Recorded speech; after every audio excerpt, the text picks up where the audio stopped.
दुनिया में कई लोग भूत पिशाच पर विश्वास करते हैं और कुछ लोग महज इसे वहम मानते हैं। तो मैं आप लोग के लिए ऐसी एक कहानी लेकर के आया हूँ जिसे सुनकर आप लोग भी भूतों पर विश्वास करने लगेंगे।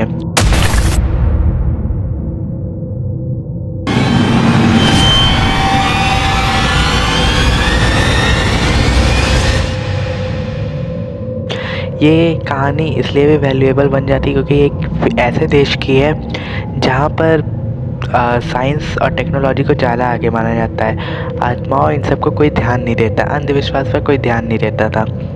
कहानी है एनालिस मिशेल की, जो जर्मनी के बावारिया शहर में 21 सितंबर 1952 में पैदा हुई थी। परिवार एक ईसाई धर्म से ताल्लुक़ रखता था, जो कि उनके परिवार वाले धर्म को लेकर बड़े कट्टर थे और वो भविष्य में ही अपने धर्म को फैलाना चाहती थी और आगे, लेकिन शायद किस्मत को कुछ और ही मंजूर था। जब एनालिस 16 साल की थी तो वो एक बीमारी से ग्रसित हो गई जिसका नाम था टेम्परेरी लोब एपिलेप्सी, जिसमें इंसान केवल अपनी याददाश्त ही नहीं अपने शरीर पर भी कंट्रोल खो देता है। इनके परिवार वालों ने पहले इनको अपने गुरु को दिखाया, जो भी उनके गुरु थे उनको दिखाया, लेकिन वो उनको एनालिस को ठीक करने में सक्षम नहीं थे। उसके बाद फिर वो डॉक्टर के पास लेके गए। हॉस्पिटल में एनालिस 5 साल तक एडमिट रही, लेकिन उनमें कोई खास सुधार नहीं दिखा। उसके बाद उसके फैमिली वालों को लगा कि ये कोई बीमारी नहीं, इसके ऊपर कोई आत्माओं का मतलब आत्माएं इसके अंदर वास करती हैं, ये पजेस हो गई है आत्माओं से। सबसे पहले उनके पापा ने एस्ट्रो ओट नाम के एक व्यक्ति को बुलाया, जो कि उनके घर में आए और वो जान पहचान के थे। जब वो घर में आए उनके, तो एनालिस ने जब उनको देखा तो सबसे पहले एनालिस ने उनके हाथ ही वॉशरूम कर दिया और फिर उसे चाटने लगी। उसके बाद बगल में रखे कोयले को वो खाने लगी थी। एस्ट्रो ने देखा कि उसके चेहरे पर ना ही कोई स्माइल है और ना ही कोई मतलब ना अच्छे से स्माइल है ना अच्छे से रोने वाला फेस है। वो केवल एक हल्की सी स्माइल दे रही थी, जिससे एस्ट्रो को विश्वास हो गया था कि इसके अंदर आत्माएं हैं। एस्ट्रो ने उसके परिवार वालों को बताया कि ये एक्सॉर्सिज्म होगा, उसी से ठीक होगा। जो लोग एक्सॉर्सिज्म नहीं जानते तो मैं बता दूं कि एक्सॉर्सिज्म एक ऐसी प्रक्रिया होती है जिससे भूत को शरीर से बाहर निकाला जाता है।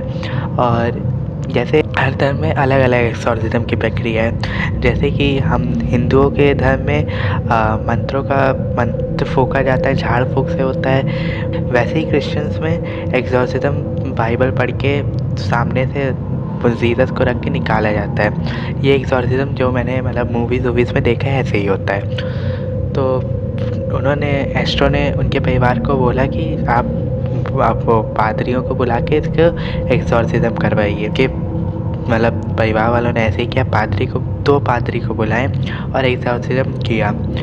जब पहला एक्सॉर्सिज्म उसके ऊपर किया गया तो पादरी ने बताया कि इसके शरीर पे 1-2 आत्माएं नहीं बल्कि 6 आत्माओं का वास है। पहले एक्सॉर्सिज्म की वजह से वही 6 आत्माएं उस पर हावी हो गई और ज़्यादा उस पर तकलीफ़ देने लगी एनालिस को।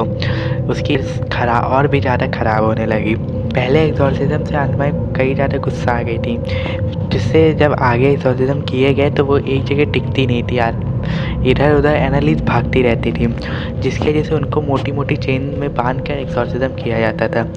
एक्सॉर्सिज्म करने के लिए जो 2 पादरी थे वो उस ऑडियो को रिकॉर्ड करते थे, क्योंकि 6 आत्माएं थी और सब अलग अलग भाषाओं में बात करती थी जिनको पादरी को नहीं आती थी। तो वो बाद में उसको ट्रांसलेट करके सुनते थे। तो जो भी प्रश्न पूछते थे उसके आंसर उसी ऑडियो में रिकॉर्ड होती थी। पादरियों ने पहले ही बता दिया था कि एनालिस के शरीर में 6 आत्माएं हैं, और वो 6 आत्माएं पादरियों को बाद में पता चली कौन कौन सी थी। पहली आत्मा नीरो नाम के एक रोमन शासक की थी, जो कि जूडियन साम्राज्य का आखिरी शासक था। दूसरी आत्मा जूडस इस्कैरियोट की थी, जो कि जीसस क्राइस्ट का ही डिसिपल था और उसने महज 20 चांदी के सिक्कों के लिए जीसस को धोखा दे दिया था, इसलिए वह बुरी आत्मा बन गई थी। तीसरी आत्मा कैन की थी, जो कि एडम और ईव का छोटा बेटा था, जिसने अपने बड़े भाई को ही मार दिया था। चौथी आत्मा जर्मनी के सबसे क्रूर शासक की थी, जिसे सभी लोग जानते हैं और सभी लोग ने इतिहास में पढ़ा है, हिटलर, जो जर्मनी का सबसे निर्दयी और सबसे क्रूर शासक था। पांचवी आत्मा वेलिंगटन फ्लिशमैन की थी, जो कि 16वीं शताब्दी के सबसे बदनाम पादरी था, जो दिन भर शराब पीने में लीन रहता था, हंगामा करता था और हत्याएं करता था, जिसकी वजह से उसे रोमन राज से बर्खास्त कर दिया गया था। छठवीं आत्मा जो क्रिश्चियंस में शैतान के नाम से जानते हैं, लूसीफर, जिसे जीसस क्राइस्ट ने स्वर्ग से बर्खास्त कर दिया था क्योंकि उसके वो शैतान बन चुका था। तो लूसीफर को कहा जाता है कि वो शैतानों का भी शैतान है। तो ये 6 आत्माएं उसके शरीर पर वास करती। एनालिस के अंदर शैतानी ताकतें इतनी ज़्यादा बढ़ गई थी, वो अपने माता पिता को ही उठा के पटक देती थी, उनको कभी भी नोच लेती थी। एनालिस की हालत बद से बदतर होने लगी, वो खाना पीना भी छोड़ चुकी थी। पादरी जब उससे पूछते थे कि तुमने खाना पीना क्यों छोड़ दिया, तो वो बताती थी शैतान उसे कुछ खाने पीने नहीं देते हैं। धीरे धीरे एनालिस कुपोषण के शिकार हो गई। उनके ऊपर आप लोग विश्वास नहीं करेंगे कि 67 बार एक्सॉर्सिज्म किया गया था। जी हाँ, 67वीं बार, जो कि 30 जून 1976 को किया गया था। वो आखिरी एक्सॉर्सिज्म एनालिस सह ना सकी। 1 जुलाई 1976 को मात्र 23 साल की उम्र में वो ख़त्म हो गई। कहा जाता है कि जब वो ख़त्म हुई थी तो उनसे मदर मैरी मिली थी, तो उन्होंने मदर मैरी से पूछा था कि आप मुझे आखिर मैं ही क्यों मिली थी आपको इतना कष्ट देने के लिए। तो मदर मैरी ने कहा था कि ये तुम्हारी परीक्षा थी और आने वाले समय में लोग विश्वास करें कि आत्माएं जैसी चीज़ भी होती हैं जिनसे बच के रहना चाहिए, अच्छे काम करने चाहिए, इसलिए तुम एक संत के रूप में समझाने के लिए यहाँ पर आई थी।